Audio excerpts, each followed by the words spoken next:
Welcome back to another episode of the Girls Talk Money podcast. In today's episode, we have another Q&A, and this one is all about paying off debt. This is such a highly requested topic, and I know we won't be able to get to absolutely everything about debt payoff just in today's episode, but we got so many good questions from you guys, so we're going to try to get to as many as possible. We'll be covering everything from general debt questions to student loan debt to credit card debt, so let's get right into it. Grace, I'm going to kick it to you for the first question. What method did you follow while paying off debt? I'm actually genuinely really excited about this episode. I'm excited about all of our episodes, obviously, whenever we get on to record. But this one, for some reason, debt really fascinates me. When I started my freelance business, like a year into starting my freelance business, I started doing personal finance writing. And at the time, the only topic I was writing about was debt and debt payoff, like how to take on less debt, how to get better interest rates, how to refinance, how to pay them off. And that's what kind of got me into personal finance. So I feel like I know a lot about debt very strangely, even though I haven't necessarily had a lot of debt in my life, but it really excites me. But in terms of like what method I used while paying off my debt, so for reference, I graduated college with $70,000 of student loan debt. 70, not 17, 70, 70, 000, a lot. Yeah, it was a lot of debt for just like a bachelor's degree. And so there's a couple different debt payoff methods that people tend to recommend. One is the avalanche and one is the snowball. Snowball is where in both methods, you pay the minimum monthly payment on your debt, on all of your debt. In the snowball, you put extra payments on the debt that is the smallest balance. And then once that smallest balance is gone, you start putting extra payments on the next smallest balance and you work your way up until everything's paid off.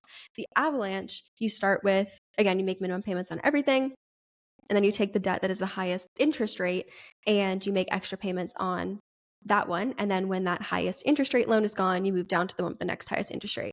The snowball is good because it gets rid of those smaller debts, like the smaller loans. And so it can be really motivating to people if you have a lot of loans to be like, okay, knocked this one out, knocked this one out. But it isn't going to save you the most interest. And the debt avalanche method, you might feel like you're not making as much progress because you're starting with a higher interest rate loan. However, it's going to save you the most in interest over time. So after kind of doing my research, I decided to go with the avalanche method. So with my student loans, I started with the ones that had the highest interest rate and made lump sum like extra payments onto that and then moved my way down. And that worked really well for me. And now about 3 years after graduation, I think I have like 12,000 left. And it's all like really low interest at this point. Yeah, I also went with the debt avalanche method. My situation was a little bit unique because technically my two loans were like one, my student loan, which was a higher balance, but also a higher interest rate. So my balance when I graduated was around $38,000 at a 5.5% interest rate, I think. And then my car loan was about $12,000 and it had a 2.9% interest rate. So nothing like crazy high interest, but there was a difference there between like 5.5 and 2.9%. It was a little nuanced because my student loan debt was technically paused until interest started accruing again after like the COVID pause or whatever. However, that COVID pause, we really had no idea when it was going to end. Like pretty much the entire 2 or 3 years after college, I was under the impression that interest was going to start accruing in the next 6 months, and then it just kept getting paused. So it's not like I was under the assumption that I was going to have a 0% interest rate for 3 whole years. So I was kind of treating it as if I was going to be under that 5.5% interest. So I was taking the approach that I'm going to focus on paying off my student loans. I honestly was not concerned about my car loan at all. But then once I did pay off my student loans, I got really motivated to become totally debt free. And that's when I started putting extra money onto my car loan as well. But like Grace said, with any of the methods, you're still making your, I don't want to call it the minimum monthly payment, but you're making your like general monthly payment onto all of your debt. So while I was focused on paying off my student loans, I was still making my monthly car payment. I just wasn't putting any extra money onto my car payment. Yeah, I totally forgot about that interest pause. I feel like a lot of the COVID times feels like a fever dream. Like I'm like, what the hell happened there? So I totally forgot that happened. But when I graduated, I had mostly, I think it was It might have been, I don't know if I had more in federal or more in private. I honestly can't quite remember, but I did have private student loans, and my private student loans were they were variable interest rate. I think all of them were variable. I think I had two. And one of them, all throughout college, it was literally at like 2.3% interest. It was so low. And then when I graduated, it went up to 3.2, and then it was like 3.5, and it started like climbing just as like the rates climbed anyways, like in the market. But um then it started to climb up to like 7%. And so I was like, all right, I'm going to prioritize that. And generally speaking, private loans tend to be higher interest rate than federal. However, that's like not always the case. Like my private loans being at 2.3% for all of college was actually less than any of my federal loans were at. So definitely like log into all of your portals. One thing I'll say is helpful if you're trying to figure out how to like map it all out, especially if you have multiple loans. I wrote everything down like on paper. Like I was like, okay, Sally Mae loan one, Sally Mae loan two, my Advantage loan one, whatever. I wrote them all down. I wrote out the balance and the interest rate. And that way I could see like, okay, here's what I should prioritize first versus here's like what is really not as much of a priority. So definitely like write it all out if you are trying to like if you have multiple loans at a bunch of different providers, map it out for yourself because that Yeah. helps a lot. That's such a good point. We did get a question here, and since we're kind of on the topic of student loan debt specifically, we can go to that section. We're going to be jumping around a lot in this episode because we have so many different types of questions about debt. But we did get a question here about student loans.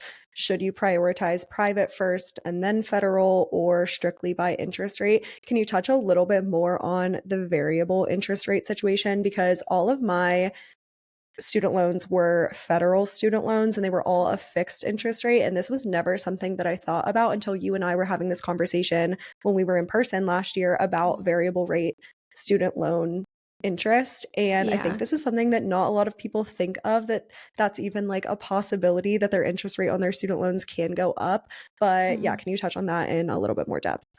Yeah, so federal student loans have fixed interest rates, meaning that, and they're fixed for everybody across the board. So if you borrow a loan in 2024 or for the 2024 to 2025 school year, all the different loan types that you can get in a federal loan, they're all going to have a fixed interest rate and everyone's going to get that rate.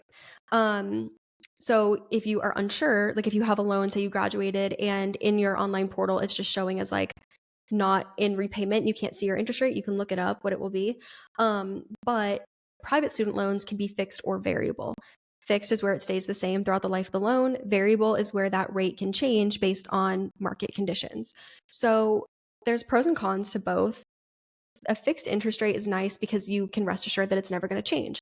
However, with variable interest rates, depending on your credit profile, when you apply, you might qualify for a lower interest rate than you would get on a fixed rate loan, with the caveat that that rate can increase as market conditions change. So, for example, my mom, we borrowed student loans in college, and my mom was a co-signer on them because of her great credit profile. I qualified for a variable rate private student loan starting at like 2.3% interest. It was so low.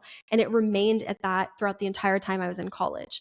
Had I borrowed that on a fixed loan, I probably would have been at maybe around a 5% interest rate.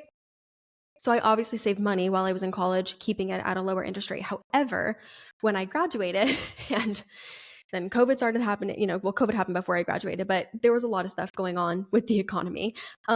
My interest rate did start to climb. And I think at its peak, it was at right around 6.7 or 7.2, I believe, were where because I had two Sally Mae loans. I think that's where they ended up. However, I was like on top of that. I knew they were variable. I was logging into my account every month. I was looking at the interest rate, but it can climb to much higher things. I've had friends where their variable rate loans have climbed from like 6% to 14%. So it's something to keep in mind. If you have a variable rate loan, like right now, that you feel like is climbing too much, you can refinance that to a fixed rate loan, which is an option if you qualify for something lower. Just know that that fixed rate loan, that rate is going to be the rate for the entire duration of the loan. Yeah, that was a good explanation. I think it's important to kind of note like how you were mentioning the market conditions and the economy and rates changing. I think people think about this in terms of debt when it comes to a mortgage, but no one really Mhm. thinks about it in terms of student loan rates. And a lot of people listening to this might not even realize that they have variable rate student loans Mhm. and that when they're seeing things in the news like, oh, rates are changing, they might not realize that that even affects them. So I think this is Mhm. a good conversation. Essentially, what we're talking about when we're saying like market conditions changing is when you see on the news that the Fed is raising interest rates or they just like lowered interest rates, I'm pretty sure. Essentially, the Fed is setting like a baseline interest rate. And I mean, Grace and I are 25 years old. When we were in college, that interest rate was literally like zero for the longest time. So essentially, the Fed set the rate at zero. So the rate that banks were loaning out money was around that 3% mark for something like a mortgage or a variable rate student loan. And the bank was making money on that spread between the zero rate and the 3% rate. That was the amount of money that they're earning. Now that the Fed has raised those interest rates, banks also need to raise their interest rates to still keep that 3 to 4% spread to be able to profit as a bank. So that's what we kind of mean by market rates changing. As the Fed is raising rates, you're also going to see a raise in rates for things like variable rate student loans.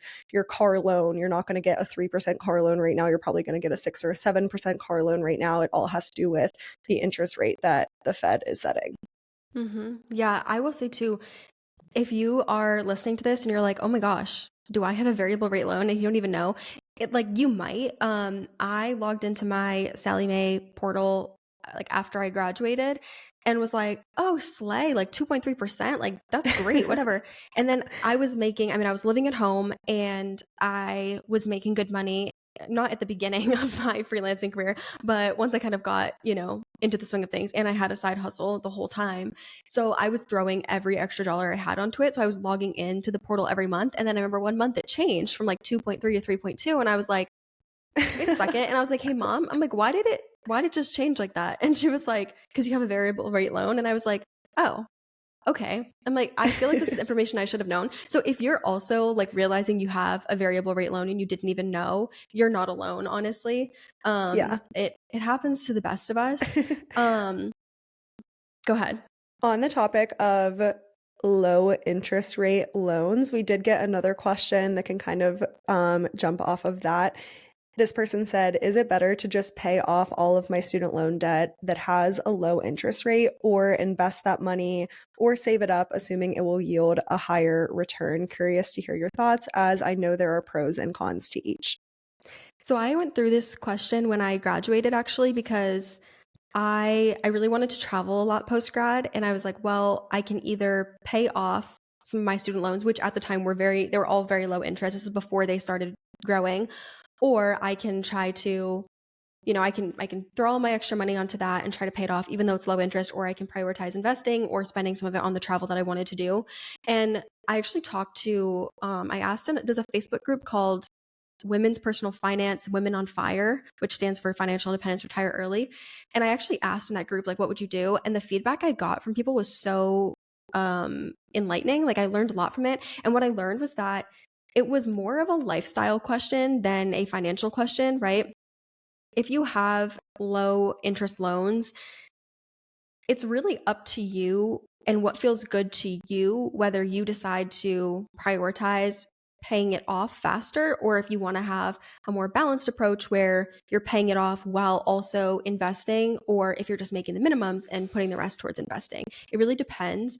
What helped me, because I'm kind of type A, I ran the numbers. So I plugged in all of my different loans and their interest rate and the loan term into just like, you can Google like student loan calculator and you can do it. And I figured out, okay, if I made only the minimum payment for 10 years, which I knew I wasn't going to do, I knew I would always do surplus payments. But if I did the bare minimum for 10 years, minimum payment, how much am I going to actually pay in interest? And because my loans were all so low interest, I was only going to end up paying like $10,000 in interest over the course of 10 years. And to me, that didn't feel super overwhelming. So I was like, okay, if I do the absolute bare minimum, I'll only pay 10K in interest. that gave me a little bit of confidence that, like, okay, I can take a more balanced approach. If I was going to be paying an obscene amount of interest by not prioritizing paying off my debt, I think it would have made me want to focus on my debt more. So I took a more balanced approach in the first few months after I graduated. And then I realized that because I was living at home and I had such low expenses, I could kind of do both. Like, I would have months where I'd make $8,000 after, like, tax, whatever. And then I would literally put $7,000 onto my student loan debt in that one month. And then take the $1,000 and like put 400 towards travel, because I had like no expenses. I was paying for doctor's appointments and going out to eat with my friends. That was all I had at the time. So I would run through the different scenarios if you're kind of debating. I think, quote unquote, mathematically, investment returns are much more likely to outperform. You're going to earn more by investing especially if you're in your 20s, than you will paying off that debt, right? Like, if I took all that money I put onto the debt and threw it into my investment account, by the time I retire, I would have earned more than $10,000 on that money. But to me, the mental piece of having the debt gone, I was like, you know what? I actually want it gone. And now I'm at a point where I am prioritizing becoming debt free, because I think being debt free will give me more choices about and just less things to worry about. Like, I don't have to worry about making a payment to Sally Mae anymore because my private student loans are gone. I'm only paying to Advantage. And then also, like, once that's gone, I can take the money that I'm allocating towards debt every month and allocate it towards something else. So I think it's more of a lifestyle question than like a math question. But if you do want to like actually break down the math, plug everything into a student loan calculator and see what makes sense to you. Totally agree that it's a lifestyle question, not necessarily a mathematical question. And I will give the caveat that this is specifically talking about lower interest debt. And we're talking about interest rates here, even though interest rates have risen over the past couple of years. I would consider lower interest rate debt to be like the 6-ish% mark or lower. If you have debt that is like 10% or 25% if you're in credit card debt, that's going to be a totally different conversation. Mm-hmm. But I have definitely changed my outlook on this since being in college to now. So the last like 5 or 6 years, I've totally changed my outlook on it. When I was in college, when I graduated from college and got my first full-time job, I was totally in the mindset that I wanted to invest as much as possible. I did not care about my student loan payment. It was like $350 a month over 10 years, which didn't sound bad to me. I was like, I'll make the monthly payment and then I'm going to invest the difference. And it's not that I have deprioritized investments totally. Like, it's not like I ever stopped investing. But once I got more into the mindset of, okay, I don't want to work a corporate job forever and I want to go down more the entrepreneurial path, I almost saw my student loan debt as a barrier to taking that leap, if that makes sense. So last summer, I was in a situation where I wanted to quit my full-time job to be an entrepreneur full-time, right? However, I kind of delayed that decision a little bit until I was able to totally pay off my student loan debt, because I was in a situation where I was taking a ginormous risk with my career and I almost saw the debt as something that could potentially be an issue if that risk went the wrong way. Like, if I did quit my full-time job, I became a full-time entrepreneur, and in a year I wasn't doing as well as I thought I was, but I still had all of this debt. That seemed like too big of a risk to me. So I sort of changed my priorities a little bit to prioritize the debt payoff more than I would have if I wanted to stay in a full-time career that had more stability and I could kind of bank on having that $350 a month to pay off my student loan debt, if that makes sense. Yeah, I think it really is like about what you value, because when I asked in that Facebook group, I was like, hey, I have all this low interest debt. Do I focus on paying it off or what do I do? Everyone was coming back with a different answer. People were like, well, I would prioritize being debt free, or I would go live my life, or I would do this. And I realized, I'm like, there really is no one answer. It comes back to what feels good to you.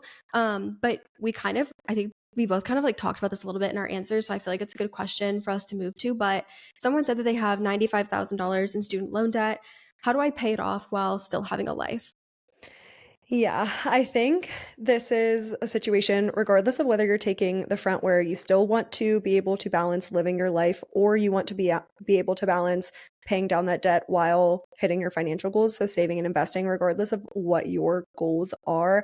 I think it's just important to realize that that debt payment is probably going to eat up a significant portion of your budget. Like, just being totally real, if you're in $95,000 of student loan debt or even over $100,000 worth of student loan debt, your monthly payment is going to be very large. It could be as much as, let's say, your rent payment every month. So I think it's really important to just get real with yourself on what the percentage of your budget actually is being taken up by debt. And if it's somewhere like 20% of your monthly take home pay, then it's important to kind of look at your budget as a whole and say, okay, if I have this ginormous loan payment, I'm probably not also going to be able to live in an apartment without roommates. I'm not going to be able to have my dream apartment right now. I'm not going to be able to get the car that I want because then between my student loan payment and my car payment, 40% of my income is going towards my debt. There's other areas in your budget and big areas in your budget that I think you can cut back. But then after those like large fixed expenses, I think it's important to go back to just the idea of you have two options. You can either cut back your expenses or you can increase your income. And where are you going to find that money to either live your life or to have extra money to save and invest? On the side of cutting your expenses, that either looks like your large fixed expenses or it's the small discretionary spending. But then on the side of increasing your income, that's getting a side hustle, a second job, or increasing your active income. So there's a lot of different avenues that you can take, but the numbers have to add up. Like, the money has to come from somewhere. I mean, you answer that perfectly. I think one thing too that like when I was reading this question that came to mind because so like I said, I graduated with $70,000 of student loan debt, and also it was for a degree that I've literally never used. I never planned to use it. And I didn't.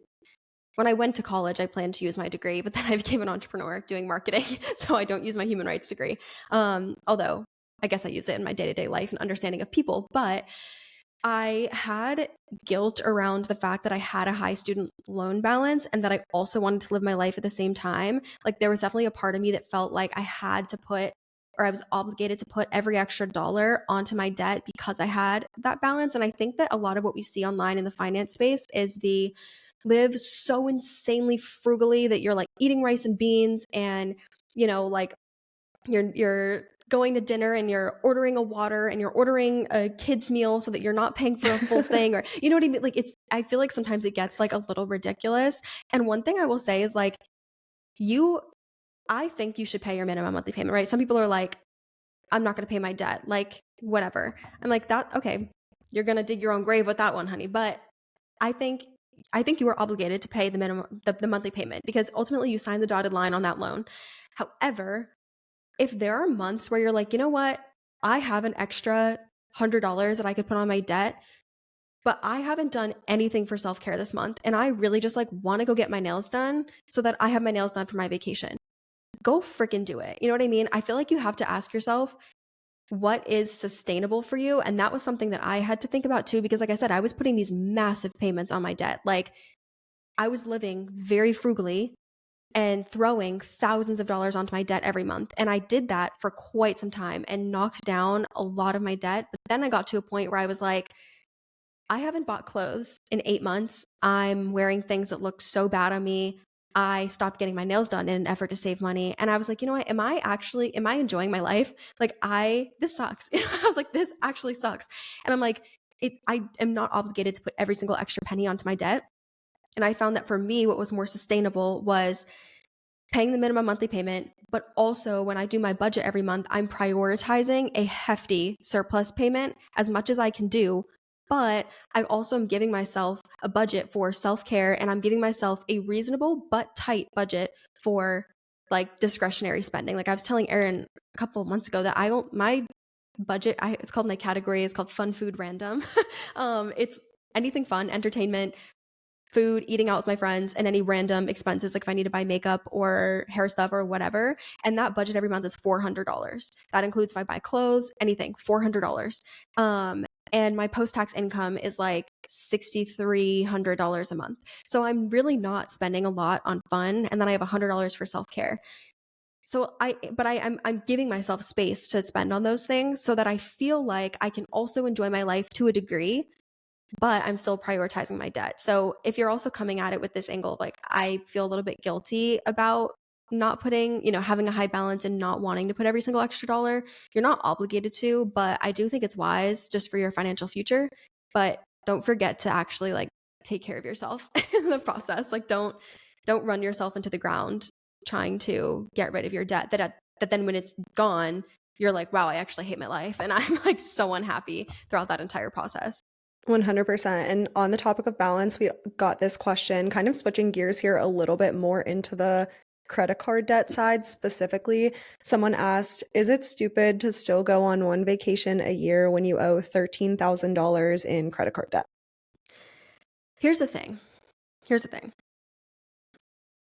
So I once heard of somebody who went on a vacation and they put that vacation on their credit card, and when they already had credit card debt. I just like point blank period, I think that's very financially irresponsible. I'm sorry if that offends anybody. Credit card debt is such high interest debt that it's going to grow so fast. And I do feel like I do feel like there has to be a balance between debt payoff and also enjoying your life. However, if you have credit card debt that is climbing at 25% interest, I do think that going on a $3,000 vacation to Europe is probably not in your best interest, simply because your debt is going to climb. Like, look at the numbers and like use a credit card payoff calculator to see if I'm only paying the minimum payment or if I'm doing this much in a surplus payment, how much time is it going to take me to get to a $0 balance and how much am I paying in interest? You will be shook to your core. I remember the first time I was helping someone else with their money and I did the math because I've never had credit card debt, but I did the math using a calculator and I was like, holy crap. Just to do that vacation, and I'm not saying this person's putting their vacation on their credit card, but like just to go on that vacation, this person was going to end up spending a few $1,000s more in interest to pay. I'm like, so is the vacation worth all the interest you're going to pay in the meantime? Or is it worth sacrificing the interest that you would then save if you allocated that money onto your debt? So I think you have to be real with yourself about that. Like, if I go on this vacation knowing that my debt, like say you're spending $3,000 in the vacation, if you put that on your debt, how much money would it save you in, your balance and interest, whatever? And are you willing to sacrifice that to go on the vacation? Because if you're putting your money in one place, that means it's not going to somewhere else. So you need to feel like it has a purpose and that you enjoy where it's going, right? For me personally, if I had a 25% interest loan, the only vacation I'd be going on would be like maybe to the local beach that's an hour away, or it would drive me nuts. But there's also people who, like, maybe it doesn't drive you that nuts and you're okay with your balance growing. From a financial responsibility standpoint and from the standpoint of not financial responsibility in the sense, like, I don't know how you came onto that credit card debt, right? No judgment there whatsoever. People get into credit card debt paying medical bills, paying for food, put food on the table, like no judgment there. I mean, from like thinking ahead and trying to plan ahead for a better financial future, I think the more quote unquote financially responsible thing to do would be to go on a very budget friendly vacation, or not go on vacation at all, do a staycation, camp out in your backyard, something like that, and put the money onto your credit card debt. I think your future self will thank you. However, it's so circumstantial. Like, if you're talking about, I want to attend somebody's wedding, like my friend's wedding, it's like, all right, well, go to the wedding. You know what I mean? Don't miss your best friend's wedding because you have credit card debt, but should we be going on a little girls' weekend to Miami when we're in credit card debt? Probably not. Yeah. And it's all about, like you said, what's motivating to you. I Mhm. think there are two types of people. One, the person that if they are putting every single dollar onto their credit card debt and they're not doing literally anything, they're going to get super burnt out and then Mm-hmm. they're going to go blow all of their money or they're going to go get themselves into more credit card debt. It's kind of like Mm-hmm. when you go on a diet and you don't let yourself have like any sugar or something and then you go Mm-hmm. binge eat for a day because you know what I mean? It's sort of like Mm-hmm. that. And that's valid. There are people out there that doesn't work for them and you should go take a budget friendly vacation within reason that's not going to throw off all of your goals. However, I think people underlook the idea of how motivating it can be to realize that you can get out of credit card debt a lot faster than you think. So I do a lot of one-on-one coaching calls and a lot of people come to me that are in a decent amount of credit card debt. I've helped a lot of people kind of set up their budget and decide how much they're going to allocate to their debt. And I think a lot of people are sort of shocked at the amount of money that they could put onto their credit card debt if they, for 6 months, just really reined in their spending and didn't spend a lot on discretionary things. And for me, I think that would be almost more motivating. It's like, okay, let me just like put everything towards my credit card debt for 6 months, but then in 6 months, my financial situation is going to look totally different. I think that's kind of underlooked as well because Mm-hmm. that can be a super motivating thing rather than being like, okay, I'm going to have this credit card debt for 4 years at the rate that I'm paying it off. And I'm still not going to totally be enjoying my life because like a lot of money is still going to the credit card debt. 4 years sounds a lot worse to me than 6 months. Yeah, I think like the recommendation I always make to people, regardless of what type of debt they have, what interest rate, like anything, is to literally Google for a debt calculator based on like, credit card debt calculator or student loan debt calculator, whatever it is. And what was really motivating to me was to plug in the amount that I had, the interest rates and everything, and then toggle around with like the surplus payment option. So if I do a $200 surplus payment, which is a surplus payment, we didn't really explain this, but a surplus payment is just an additional payment on top of whatever your minimum is. So if I do an extra $200 surplus payment every month, how much faster can I get out of debt? And when I did the math on that and realized, I think it was if I did $1,000 extra every month, I would get out of debt in like, I think it was 3 or 4 years as opposed to 10 if I just made the minimum payments. And obviously $1,000 a month is a chunk of cash, but again, I was like living at home and I don't have a ton of, I kept my discretionary spending pretty low ever since I graduated. But I think that can be so motivating to see like, okay, wow, I only need to put an extra $300 a month onto this debt and I'll get out of debt in half the time. Like that, it really can be something as small as that. And also, I think too, like you were saying, if people can just take 6 months to like heads down, grind for 6 months, and then get yourself out of like that situation, you're gonna think like 6 months, yeah, so much better than 4 years. And also things like what I did when I graduated and I was freelancing, I was hardly making any money freelancing at first because I was obviously I'm starting a business. So I worked Instacart grocery delivery and I was making anywhere from like at that point in time, peak COVID, I was making $50 to $55 an hour on Instacart. It was crazy. But I was post grad, I was probably making 35 to 50 an hour. And that money, I was just chucking it onto my student loan debt. I was doing like I would go out maybe every Sunday and drive around. Where I would go out every day after work and on the weekends to do it. But I mean, like realistically, if you have a full time job that's not, and you don't want to work 70 hours a week like I did, which was crazy. Even just going out on Sundays when like it's peak grocery day, everyone's ordering their groceries, go pick up a couple orders or be like do like Walmart Spark. Walmart Spark pays pretty well. I had a friend who made like 35 an hour from that. Go like be a bartender a couple nights a week for even just 6 months and take that money and throw it onto your debt, and you'll be surprised how much faster you can get yourself out of debt. But I will say, plugging it into the calculator and really seeing, okay, yeah, $400 a month extra is going to get me out of debt this much faster. That's motivating to me. Now I'm going to focus on how can I find an extra $400? Either how can I cut back and get some extra wiggle room in my budget to put 400, or how can I go make another $400 a month?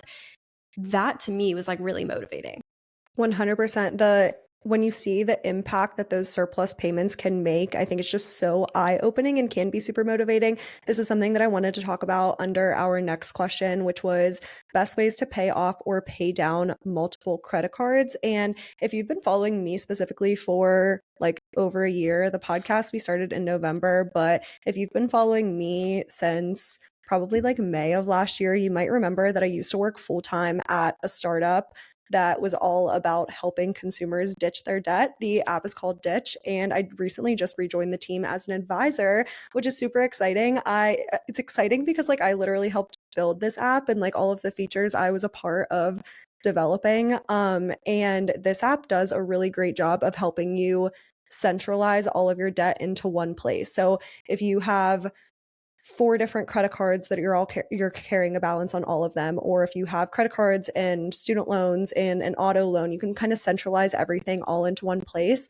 And then the first thing that it helps you do is it helps you look at the impact that those surplus payments are going to make. So it has a little slider where you can have your monthly payment on there, but then if you slide it over, it can give you your debt-free date per loan, and then you can go and make that payment directly onto the app. So you can look at all of your debt like in a row and then decide which debt you're going to make a payment on. But then the other feature that just got enabled literally last week that I'm so excited about, we've been working on this since last May, is a roundups feature. So you're able to enable roundups so that every single purchase you make with whatever linked card or linked bank account is linked to the Ditch app, all of your purchases will be rounded up to the nearest dollar to automatically make payments onto your debt. You can do it the roundups way, or you can also enable sort of like a tax on yourself for every purchase. So let's say 10% of every purchase, if you make a $100 purchase, $10 will go onto your debt automatically, and it will be applied to the highest interest rate debt, if I'm not mistaken. But the Ditch app is free if you use code Aaron. There's like an access code to get like the free version of the app. So if you use code Aaron, you can get into the app for free, which is really exciting. So if you are in debt and you want a better way to centralize it, to view your surplus payments, or to round up all of your purchases to pay off your debt, I wanted to give a little plug there because I'm really excited about all of the features that have been built on the Ditch app. We'll leave all of that in the show notes, obviously. But I just wanted to give that little plug. Do you have any other kind of tips for best ways to manage multiple credit card payments? You can spend a little time there. I feel like it's tough because you obviously have there's multiple loans, and if they're all credit cards, they're likely all high interest. I think it just goes back to like picking a strategy that's going to work for you and trying to pay them off. I think when you have a lot of high interest debt, you like we say this all the time. You either have to spend less and then take the difference and chuck it on your debt, or make more, take that amount, chuck it on your debt if you want to get ahead, right? Making the minimum monthly payment is like you have to make surplus payments to get ahead. That's just like simply the math. You just have to. One thing I'll say that like could be helpful for people, and I used to be like pretty against no spend months because I felt like people do them for long periods of time, and I feel like it just forces a mindset of scarcity and restriction, which I don't love. However, I did do a no spend month. I don't know if it was this year. When we're filming this is like mid-May. The first 5 months of this year feel like an entire year to me. So I literally will be like, oh, like last week. And it was actually 6 months ago. So I don't remember if it was this March or if it was last March. I don't know. Okay. But I did like a no spend month where basically the goal is to not spend on anything that's not a need. So, and it's not meant to be perfect, right? Sometimes like your friends will, like a friend will visit town and you're like, oh my gosh, like of course I want to see them while they're here, and you'll go out and you'll get dinner with them. But the purpose is to really prompt yourself to ask for an entire month, like, do I actually need this? Or like, why am I buying this? You know, like I'm at Target, I'm here to buy some soap. Why did I just wander into the makeup section and like buy something I don't need, right? I'm going to put that down. And I did it for 1 month, and my discretionary spending, or I think it might have been my overall spending. I didn't really have any fixed expenses at the time. So it must have been last March that I did this, but it was literally, I want to say $600 less than what I would usually spend. And I'm not like a crazy, like I'm not a big spender. Like I'm not out just Yeah, like you're buying a not. bunch of You don't spend impulsive literally purchases. anything. No, like I'm like, yeah, like I'm pretty like on a budget. So I was like, wow, just from asking myself every time I go to buy something, do I really need this? I saved $600. And I took that $600 and I threw it on my debt. So if you can do that, even just give it a try for a month or whatever, that's really nice. Or some people do, they figure out what their days are where they tend to spend more and they do no spend days. So, like, let's say Monday through Friday, when you're at work, you know that you spend too much on grabbing lunch out and you need to do a better job at packing lunch. Like, how can you make Monday through Friday no spend days and Saturday, Sunday are your only spend days? Because again, ultimately you have to find extra money to put onto your debt. So I think that's like a good approach, like a fun approach. Giving yourself like a little bit of a challenge and seeing what you can do because again, I don't even spend a lot and I saved $600. So Yeah. I can imagine if I was like spending a lot more and did a no spend month, it also forced me to use up what I have at my house rather than like buying new things. Like I was like, well, as a no spend month, I'm just going to use the lotion that I have before I, go buy the lotion I just saw on TikTok, or like I have plenty of perfume. I don't need to buy a new perfume. Um, and also it prompted me to like, cause I wasn't going out and spending, I had free time. So I was like selling things around my house and like making money from that way too. So I would definitely give that a try. I mean, you can use that for any debt that you have, but Yeah, we're planning on filming an entire episode all on impulsive spending. So I feel like we can talk a Mhm. lot about that in that episode. Yeah. This is something that I want to try for the next 2 months actually, because I'm moving July 31st and summer tends to be super high spend months for a lot of people. And I think people have the idea that it's summer, so like that's fine. I'm Hmm. gonna enjoy my life and like go enjoy your life. However, I know that I'm going to have so many expenses when I move. Like I know it's gonna be so expensive. So for the next 2 months, I'm gonna try to like challenge myself to see how much I can save to sort of like save up for the moving process and to buy new things when I inevitably move. So yeah, I think that's a good one. I would say more on like the strategic end of paying off credit card debt. We did get a question here that asked strategies to pay off credit card debt without utilizing debt consolidation or balance transfer cards. I think we should talk about like the pros and cons of each of these, and also like strategies to pay them off without these two would be the things that we were just talking about between going and looking at the payments, utilizing the Ditch app, kind of cutting back on impulsive spending. But debt consolidation, I would say the pros of debt consolidation are really just lumping all of your debt payments under one fixed interest rate that is typically significantly lower than the rate that you're currently paying. So if you're in credit card debt from 5 or 6 different credit cards, they all have 25% interest rates, and you can go get a debt consolidation loan at a 12% interest rate and lump all of those under one monthly payment.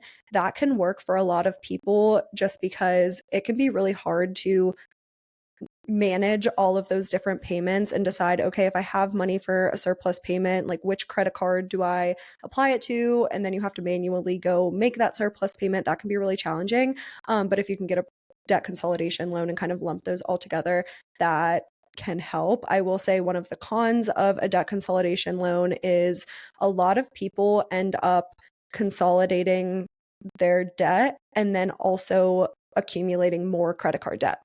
So essentially, once you get a debt consolidation loan, you still have access to all of those lines of credit. You have the ability to go spend more on your credit card. So a lot of people will end up with the consolidated monthly payment, but then also end up back in credit card debt. So now you are essentially just in more debt. So that is something to be aware of. If you are going to consolidate all of your debt, I would say literally cut up your credit cards and don't allow yourself to use them at all. Strictly use a debit card so that you don't end up in more credit card debt.